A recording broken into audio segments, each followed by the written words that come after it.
yang kita harapkan itu kan nggak terulang lagi ya. Nah ternyata kok ini ada lagi nih, kejadian lagi. Nah jadi kan sebenarnya gini, itu kan sarana pendidikan ya. Jadi tempat semua sarana pendidikan itu mestinya itu adalah tempat untuk anak-anak itu belajar dan tumbuh secara aman mestinya. Nah ini malah kejadian hal-hal seperti ini gitu kan. Nah berarti kan ini yang harus diperhatikan adalah sistemnya. Sistemnya ini ada sistem yang harus kita rubah atau yang harus kita perbaiki gitu. Kenapa? Karena bisa kejadian seperti ini gitu kan. Nah mestinya kan kalau hal demikian itu kan jelas, satu, kita di sarana pendidikan kita untuk supaya di sarana pendidikan itu anak-anak bisa tadi seperti belajar, terus bertumbuh secara aman, kemudian untuk generasi muda kita gitu ya. Dan mestinya itu harusnya itu mereka bisa dengan nyaman belajar tanpa ada gangguan-gangguan seperti ini, harusnya gitu kan. Nah berarti di situ yang harus kita perhatikan adalah sistemnya, sistem pengawasannya. Jadi harusnya diciptakan sistem pengawasan yang lebih ketat. Jadi hal ini tidak berulang lagi dan tidak kok ini kayaknya kejadiannya jangka panjang gitu loh, nggak cuman baru seminggu 2 minggu, tapi ini bisa kadang-kadang bertahun-tahun gitu kan. Berarti sistem pengawasannya ada yang miss nih. Terus kemudian kalau kejadian kayak gini otomatis harus ditegakkan hukum dengan yang seberat-beratnya. Jadi kalau emang harus dihukum dengan hukuman yang paling berat, ya hukum yang paling berat gitu. Karena kan ini nggak cuma dampaknya itu secara fisik, tapi juga jangka panjang itu secara emosional, mental, untuk generasi muda kita juga sangat berpengaruh gitu kan. Nah kemudian selain itu guru-guru atau misalnya pengajar-pengajarnya kan mestinya harus ada evaluasi nih, apakah harus diperketat gitu kan sertifikasinya, terus habis itu apakah secara psikologis juga harus diperketat. Jadi sebelum diangkat jadi guru atau pengajar harus menjalin banyak selain tes secara ilmu pengetahuan juga ternyata psikologisnya atau secara mentalnya juga harus dites misalnya gitu kan. Nah, karena kalau enggak kan kasihan anak-anak ini, dampaknya kan nggak cuma ke fisik, dampaknya tadi ke secara tadi emosional dan mental. Bisa aja dia jadi kurang percaya diri, kemudian depresi, kecemasan, kemudian jadi takut figur tertentu, kemudian PTSD gitu ya. Terus susah untuk membangun relasi yang sehat untuk jangka panjang. Nah, kemudian kadang-kadang malah sampai susah tidur, kemudian sampai stres. Nah, kadang-kadang malah saking nggak kuatnya lagi malah banyak yang seperti ingin bunuh diri. Itu kan bahaya. Gitu ya. Nah, jadi diharapkan itu sistemnya dirubah atau diawasi, diperketat, kemudian diharapkan supaya tidak terjadi lagi kasus-kasus seperti ini. Nah, selain itu, yang kalau udah kasus seperti ini, kita juga mesti fokus ke korbannya. Korbannya itu harus kita harus jaga korbannya. Jaga korbannya itu jangan menyebarkan identitas si korban. Kemudian kita harus dampingi secara profesional psikologis. Jadi ada pemulihan psikologisnya nih, ya. Nah, terus habis itu secara fisiknya juga kita perhatikan, ada cedera fisik kah, atau ada gangguan reproduksi kah, ada kelainan, ada penyakit menular kah, segala macam itu harus kita perhatikan juga. Nah kemudian selain itu hukumnya harus ditegakkan tadi. Jadi kalau kasus begini hukumnya tegakkan, hukum seberat-beratnya ya. Terus selain itu juga sistemnya harus kita jaga, kita rubah. Nah dari pihak keluarga juga harus ada dukungan dari keluarga, support dari keluarga, dan dibikin sistem itu yang lebih mudah untuk pelaporan.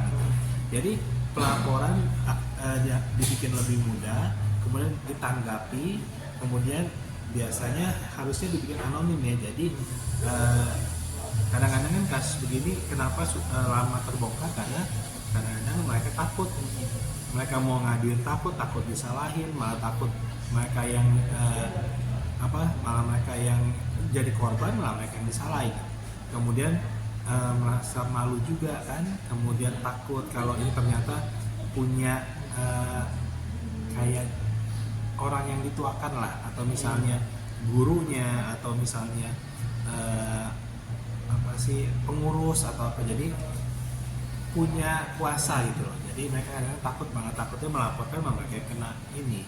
Kemudian kadang-kadang takut dukungan keluarga, takut malah keluarga malah menyalahkan atau misalnya malah bikin malu keluarga gitu.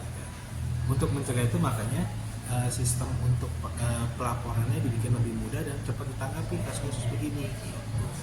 Dok, itu kan dari sisi ya di luar kesehatan. Ini kan dari sisi sudah kena psikis mental juga ada. Ya gimana ya, sangat menyedihkan lah.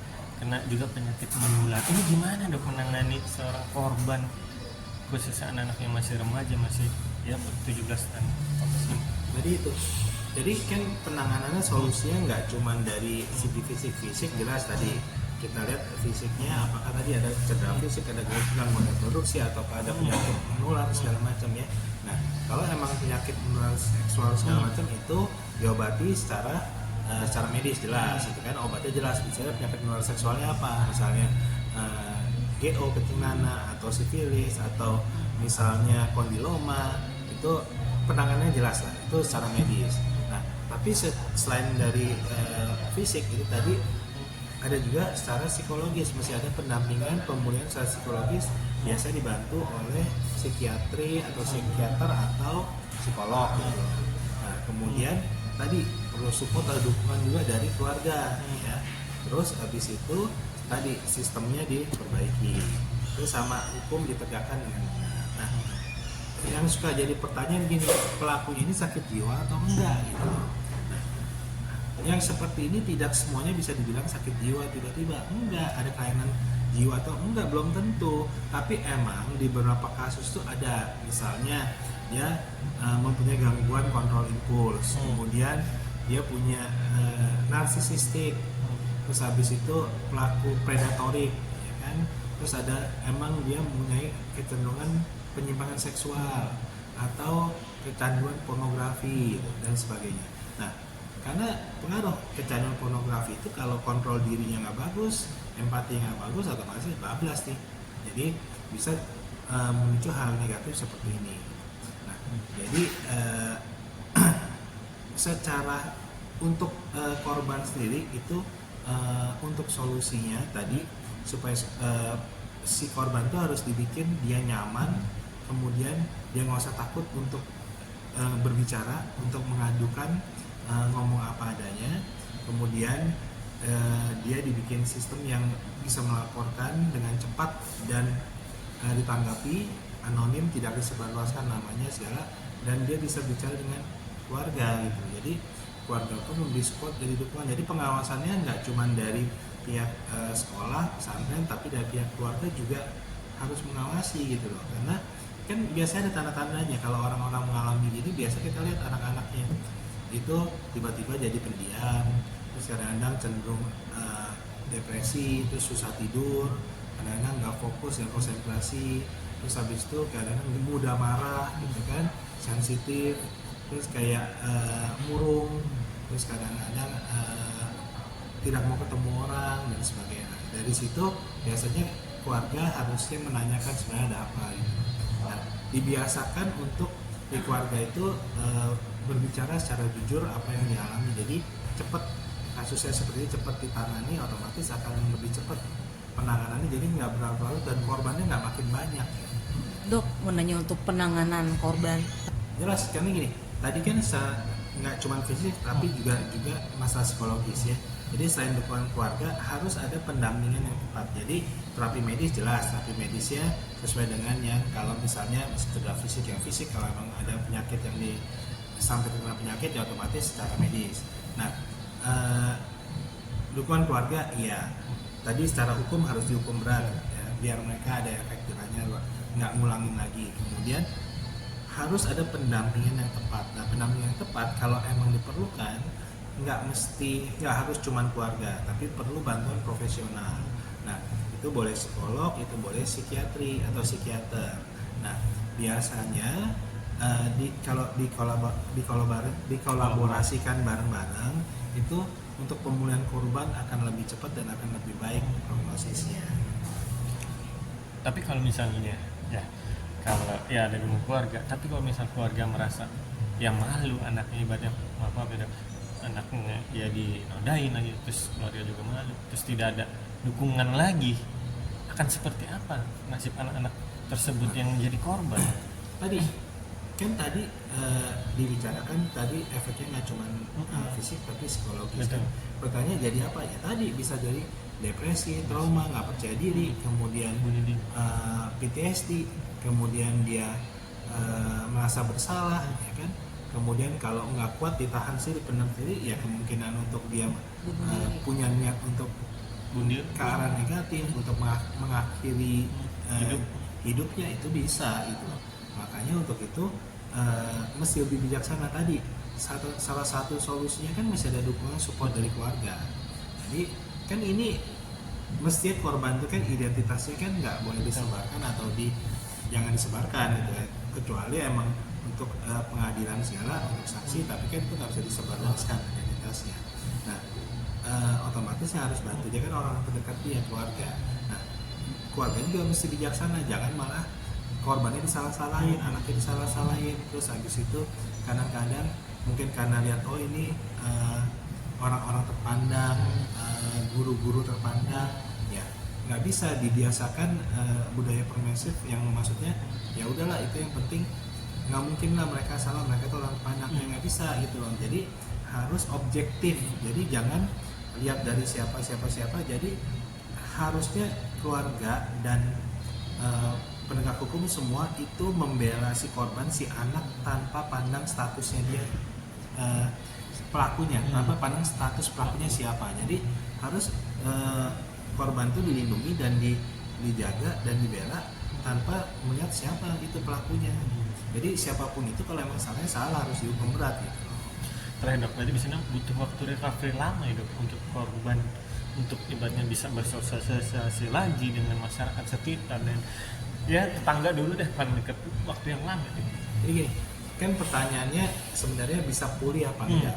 Nah kalau ditanya bisa pulih apa enggak, kalau dengan tadi dikolaborasikan tadi secara medis ya, secara psikologis ya, pendampingan, kemudian pendampingan yang tepat, kemudian bantuan profesional, psikolog atau psikiater, itu mestinya dia bisa memperbaiki kualitas hidup dia dan bisa pulih, bukan bisa. Nah kalau ditanya waktunya berapa lama tergantung dari masing-masing si individu, masing-masing korban, masing-masing pasien, karena mereka lingkungannya beda ya kan, terus kasusnya mungkin beda-beda, terus habis itu untuk merespon suatu masalah itu beda-beda. Jadi kalau ditanya bisa pulih atau enggak bisa, tapi harus tadi pendekatannya objektif dan pendekatannya nggak cuma dari segi medis, tapi juga masih dari segi psikologisnya, kesehatan mentalnya, kemudian emosionalnya, dan ini kan untuk generasi muda, generasi yang ke depan ya. Jadi kasusnya ini juga jadi bukan cuma masalah kasus hukum nih, kasus ini nih masalahnya juga kemanusiaan, kesehatan tadi, kesehatan fisik dan kesehatan emosional, mental, dan ini untuk generasi muda akan datang. Jadi nggak cuma masalah hukum doang gitu. Dan harusnya ini jangan sampai terulang lagi lah ya, kayak gini kan ternyata kebongkar lagi gitu. Nah ini harusnya lebih pemerintah itu bisa bikin sistem, diperbaiki sistemnya, kemudian diperketat lagi, dan kemudian ini masyarakat juga ikut berpartisipasi sebagai kontrol sosial, dan kemudian juga dibiasakan budaya untuk keluarga itu berkomunikasi secara jujur dan transparan, dan jangan lupa edukasi. Jadi edukasi edukatif, biasakan untuk anak-anak itu mengerti bagian mana yang boleh dilakukan, bagian mana tidak boleh dilakukan, mana boleh yang tersentuh, mana yang tidak boleh. Terus habis itu mesti dibiasakan anak-anak kalau berani untuk menyatakan tidak atau melawan untuk diperlakukan hal seperti itu gitu ya. Nah kalau emang ternyata dipaksa atau apa, dan mereka bisa dengan mudah, mereka harusnya bisa berkomunikasi dengan keluarga, dan keluarga memberikan dukungan dan langsung melaporkan, atau mereka bisa dipermudah sistemnya sehingga mereka bisa melaporkan. Nah begitu mereka melaporkan juga objektif, jangan malah mereka disalah-salahin ya. Jadi dilaporkan kemudian ditindaklanjuti, itu kan bisa nanti investigasi dulu benar apa enggak gitu kan. Kalau benar ya langsung diambil tindakan. Oke, sip.